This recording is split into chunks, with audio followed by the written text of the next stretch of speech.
అవన్నీ శోధించనీకి కూడా మీకు ఏడ టైం ఉంటది పాపం. పొద్దున్న లేస్తే ఆఫీస్‌కోవాలే.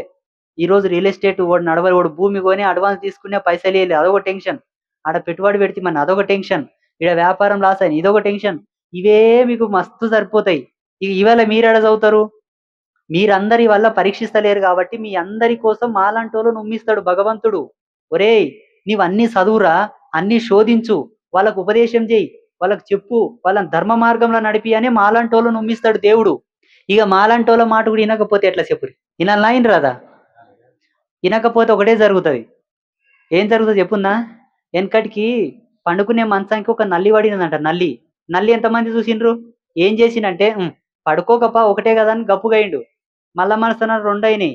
మళ్ళా మరుసనాడు 3 అయినాయి. మంచం నిండా అయినాయి. వాడు పడుకునకుండానే అయిండింక మంచం మీద. ఎందుకంటే పండుకుంటే కుట్ల పుడతాయి కదా! రేపు సమాజం పరిస్థితి కూడా అదే జరుగుతది బాగా గుర్తుపెట్టుకోండి. మీకు తెలియదు దీని లోతు చానుండే లోపల మంచం కింద అంతా తడుస్తుంది. మీ నెచ్చగా పండుకున్నా అనుకుంటావు రేపు నీవు కూడా తడిసిపోతావు. అర్థమైనా? సంతోషం. ఒకటే జేయిరి. ఎవరి దేవుళ్ళను వాళ్ళు పూజ చేసుకోక మన దేవుళ్ళను మనం పూజ చేసుకుందాం.